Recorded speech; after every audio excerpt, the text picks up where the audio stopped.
Hola amigos, bienvenidos de nuevo a la cofradía. El día de hoy tenemos un invitado especial.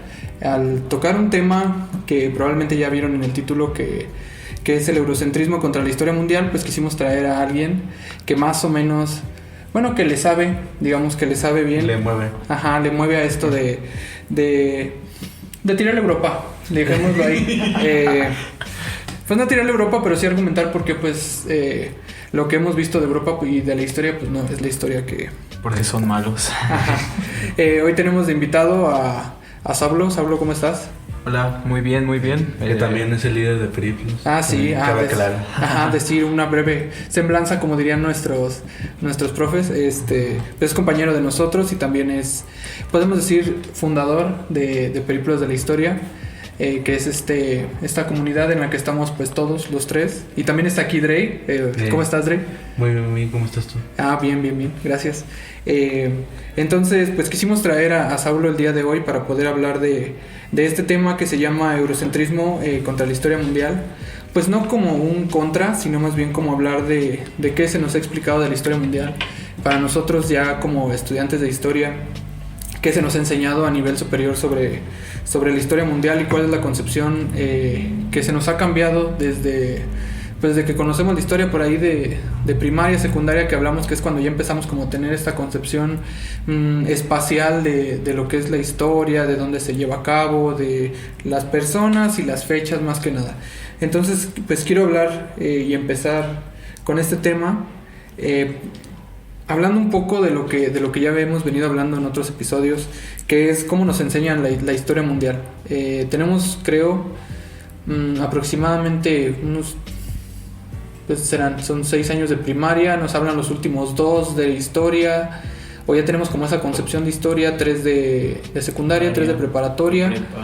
Hablemos de 8 años en la que nos enseñan una historia mundial, un tipo de historia mundial o historia universal, como le llaman algunos libros de texto, en la que pues nos enseñan una manera en la que se puede contar la historia, que es pues a través de sucesos cronológicos que van de manera pues lineal pasando y que una da paso a otra y se acaba una época y empieza otra, y luego nos hablan de México un poco y ya, es como todo lo que se habla en la historia en general en la educación básica. Entonces pues para comenzar, pues preguntarles a ustedes cómo les enseñaron la historia mundial para ustedes, sobre todo quitándonos esta idea de lo que vamos a hablar ahorita. ¿Cómo les han enseñado a ustedes la historia a nivel básico?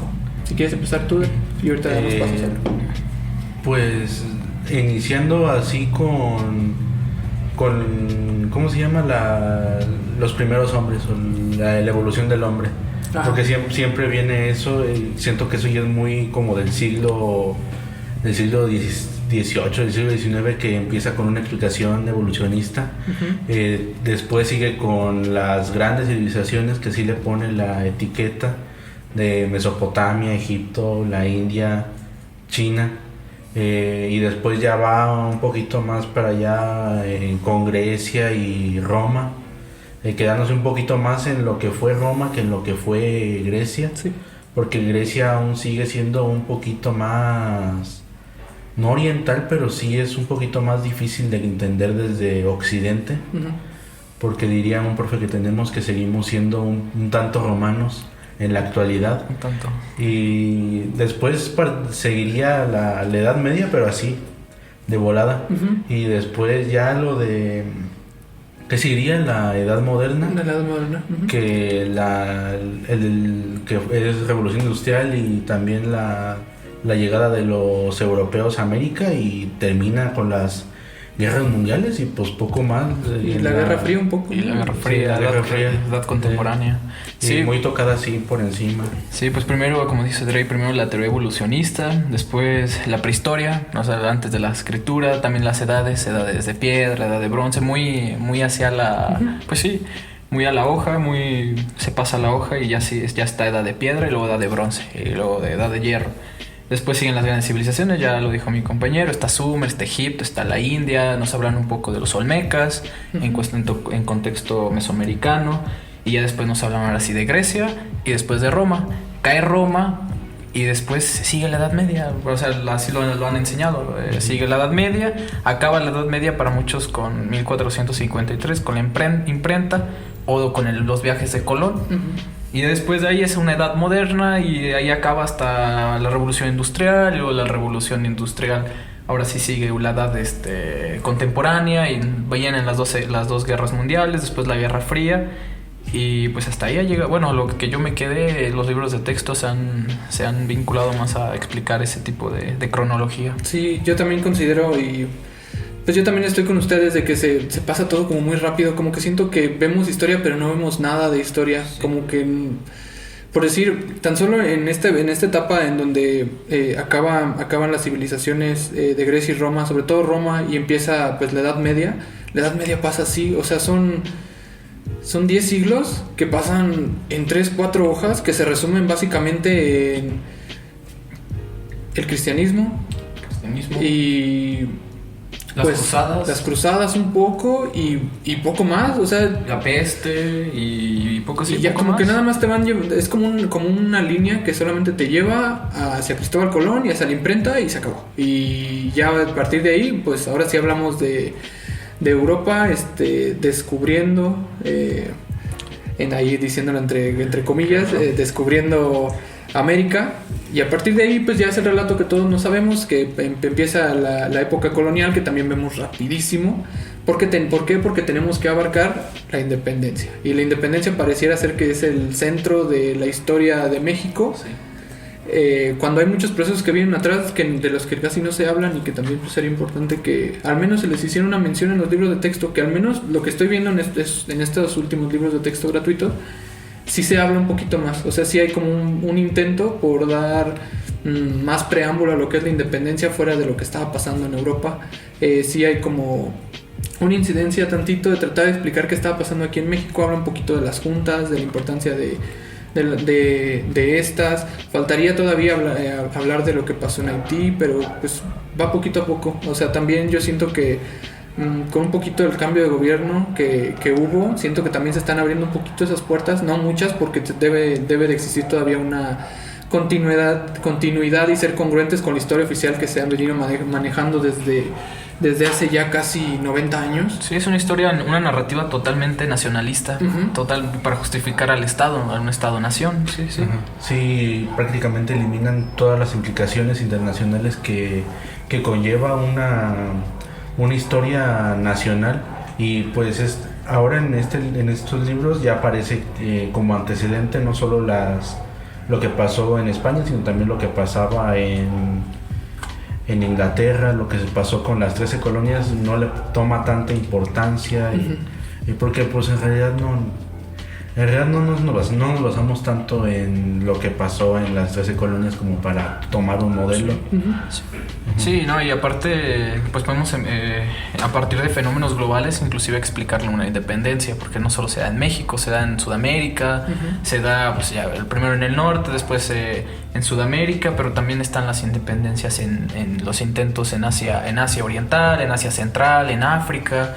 O sea, es un gran fenómeno global que pues bueno, el Estado lo ha utilizado como una narrativa nacionalista para justificarse en el poder.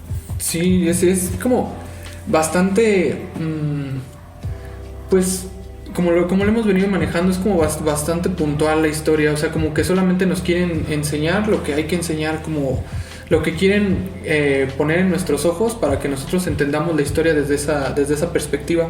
Y en este sentido, pues esta perspectiva que hemos tenido de la historia nos ha puesto como punto central o punto de anclaje, que ya lo habíamos comentado antes de empezar a grabar, este punto de anclaje que es Europa. Pareciera que Europa ha sido la explicación de toda la historia de la humanidad. Ha tratado de ser esta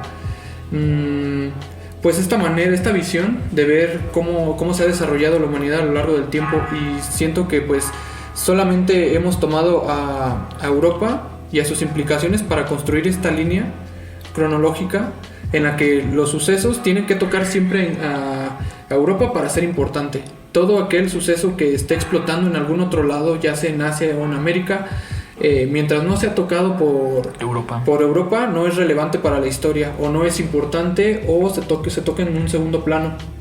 Por eso, bueno, a forma de anécdota, cuando entramos a la carrera, yo desconocía lo que había pasado en Haití, y para mí es muchísimo más importante lo que pasa en Haití que lo que llegue a pasar en, no sé, tal vez en Estados Unidos, porque tiene un sentido, o sea, la idea de libertad que está inculcada por los franceses en el territorio haitiano, termina por ser una derivante que me gusta esta frase que llegué a escuchar en clase, que decía que la independencia es una corriente que empezó en Haití y que el mar la arrastró a América.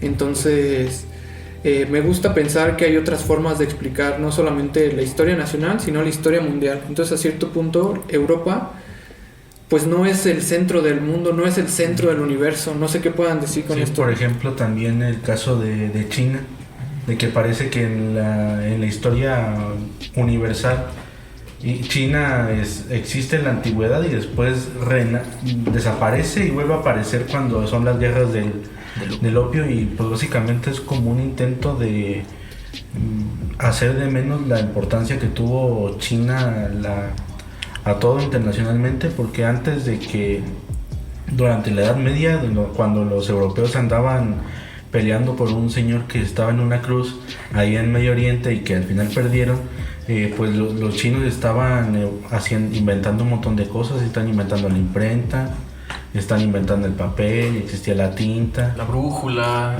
sí, muchos aspectos. Yo creo que viene porque la historia se escribe desde el poder. Europa ha sido el poder, yo creo, en los últimos 500 años, por este mismo sentido de expansión, y viene con el concepto de eurocentrismo. La historia está explicada a partir de Europa, desde el centro, pero realmente, y con los autores que hemos leído a través de la carrera, que han sido un poco críticos con esta forma de ver la historia, Europa no es el centro de la historia, por mucho, es la periferia, me atrevería a decir, es la periferia de un gran entramado de años, de un gran entramado de civilizaciones, donde Europa es la periferia. Inclusive me atrevería a decir, como continente, pues no hay una existencia como tal, es una península de un gran continente que es Asia, pero realmente Europa ha sido la periferia pues de un centros de poder más específicos. Medio Oriente es uno, ya sean a través de Sumer, ya sean a través de pues los herederos de Sumer, los asirios, y posteriormente con los califatos, con los emiratos. Medio Oriente va a ser el centro, pero va a ser el centro a partir del otro gran centro, que es China, que es esa gran corriente. ¿Por qué? Por sus rutas comerciales, la ruta de la seda, las rutas caravaneras, la ruta de las especias, que Europa siempre va a añorar eso, y por eso su sentido de expansión. Europa es un territorio pobre, es un territorio que su tierra no da grandes frutos como los va a dar en Asia, como los va a dar en América. Es una tierra pobre, en una tierra pobre donde concentra mucha población, pues también la detonación de guerras. Europa siempre ha estado en guerras, entre señores feudales, entre reyes, entre distintos sectores de la sociedad, pero Europa, al ser una sociedad también sumamente jerarquizada, siempre se ha encontrado en guerra. Y siempre ha buscado como tener este poder, ¿no? Te piso yo para poder yo estar arriba. Oye, me voy a aliar contigo para los dos ser poderosos y luego después darte la espalda y seguir yo con mi poder. Siento que Europa se explica nada más dentro de su necesidad de estar ambicionando en otros territorios lo que no tiene en el suyo. Sí. Podemos verlo, sus medios de producción. Los medios de producción no iniciaban en Europa, iniciaban en otros lados, y la producción llegaba a Europa para ahí ser transformada o ahí ser aprovechada. La gran parte de sus recursos también, tanto en cuestión de productos, pero también minerales y todo tipo de especias y todo esto, llegaban por otros lados que Europa no podía producir. Europa tuvo que tener las máquinas para poder producir algo, porque sus territorios no daban nada, muy poco era lo que se daba ahí.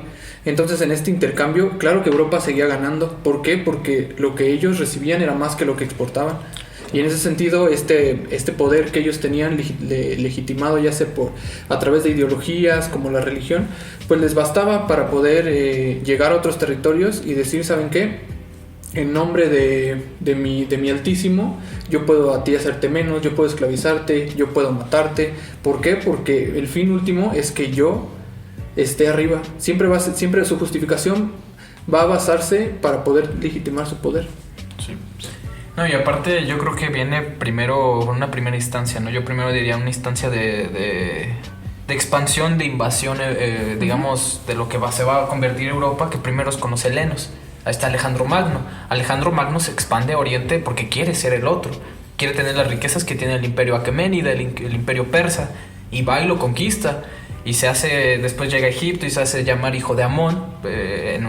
Pues tiene mucho sentido porque el Egipto faraónico cae con Ciro el Grande al fundar el imperio aqueménida. Pero Alejandro Magno, yo diría que es la apertura para entender este eurocentrismo. ¿Por qué? Porque es el primer momento de expansión de un estado, de un poderío político, económico, que se va a tratar de expandir a Oriente. Y lo logra. Después Alejandro Magno sabemos que muere y deja a sus generales, Seleuco, Ptolomeo, que se dividen en el Oriente, Ptolomeo Egipto, Seleuco pues parte de Antioquía, de lo que actualmente es Turquía, parte de Grecia. Pero este primer momento de expansión, pero siempre con el intento de tener las riquezas que tiene el otro imperio de al lado. Parece ser que ese poder se va extrapolando cada vez más hacia Occidente. Después llega Roma y Roma necesita del Mediterráneo para hacer una civilización que llegó a ser Grecia, ¿no? Sí. Y por eso vemos tantas guerras. Por ejemplo, está el ejemplo de las guerras púnicas. Destruyen Cartago en el 212, que parece ser que le dan el cuello a una gran civilización como eran los fenicios, pero siempre con el objetivo de controlar el Mediterráneo, porque lo que hizo Europa grande, o a las civilizaciones europeas, fue el Mediterráneo, porque era ese núcleo, era ese medio que permitía a través del mar pues llegar a Oriente. Después de Oriente algunas rutas hacia la India, algunas llegaban y pegaban a China. Pero momentos de expansión. Después sabemos que Roma cae en Occidente porque el Imperio Romano no cayó, que se fue a Constantinopla, cambió de sede de poder, y ese gran imperio en Occidente se fragmenta y vaya creando reinos bárbaros. Están los visigodos, están los godos, están los hunos, están en el norte los francos, invaden lo que actualmente es Inglaterra, pues también lo invaden sajones. O sea, son pueblos bárbaros, pero se va fragmentando ese gran imperio. Y prácticamente yo diría que eso es lo que llaman Edad Media, ¿no? Ese no tener contacto con el Mediterráneo, porque ahora los puertos le pertenecen a algunos bizantinos, a algunos reinos. Pero después, desde el sur de la península arábiga, salta del poder un Mahoma, y con su religión pues van ganando poder. En 100 años controlan más del mundo conocido, ¿no? En ese tiempo, claramente, desde ese mundo de 3 partes, que es Europa, África y Asia, siempre los musulmanes lo van a ocupar, y Europa va a ser ese espacio segregativo, ese espacio. Yo creo que es la noción que tenemos de una Europa oscura, a lo que muchos llaman Edad Media. Es ese espacio. Después, ¿cuál es el otro momento donde van a tener ese momento de expansión? Las cruzadas. Hay que ir a Oriente, siempre justificado por una guerra santa contra el otro, a Tierra Santa, para ir y quitar a los musulmanes lo que ya estaban, las riquezas, la cultura. A nivel cultural eran las lecturas, la crítica, la poesía, la forma de ver la historia.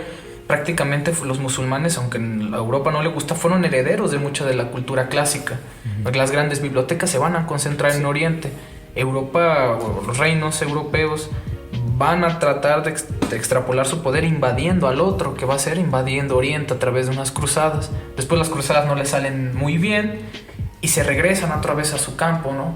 Y empiezan otro sistema, o empiezan otras movilizaciones dentro del continente.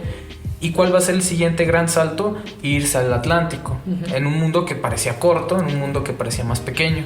Pero llegan al Atlántico y, oh sorpresa, se encuentran con un continente sin saberlo, porque Colón muere sin saber que descubre un continente. Piensa que llega a la península de Malayo.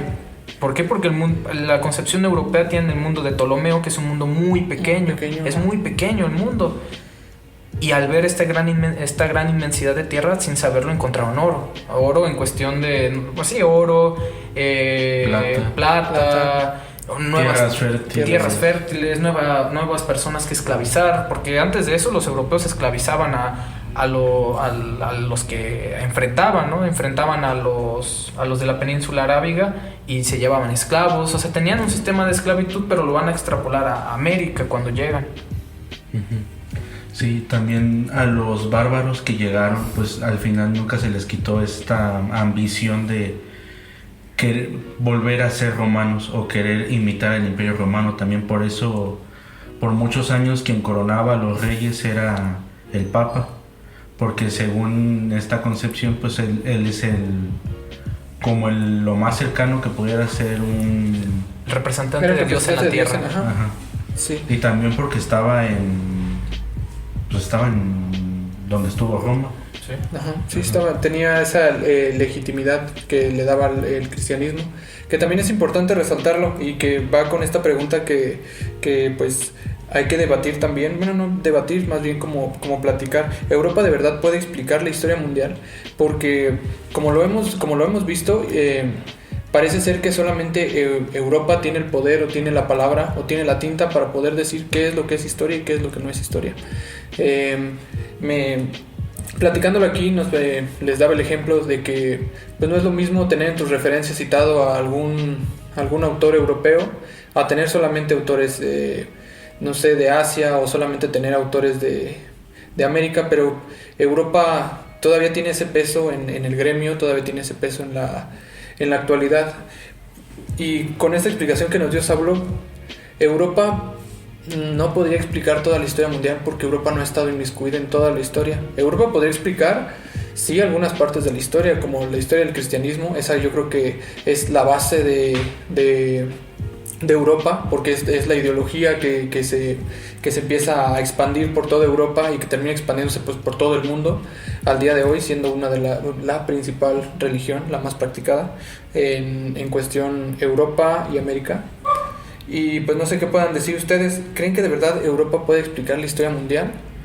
¿Hasta qué punto Europa puede explicar? ¿Qué es lo que nos puede explicar?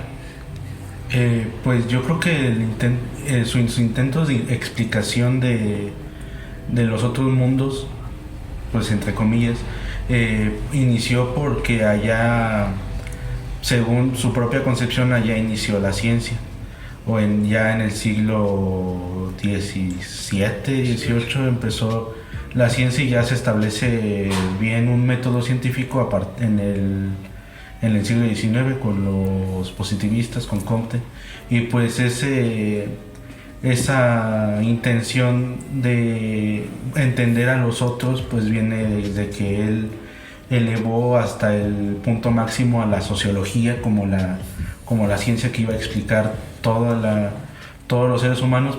Si te está gustando este episodio, te invitamos a escuchar el siguiente, ya que es la segunda parte de los temas abarcados durante esta grabación. Atentamente, la cofradía.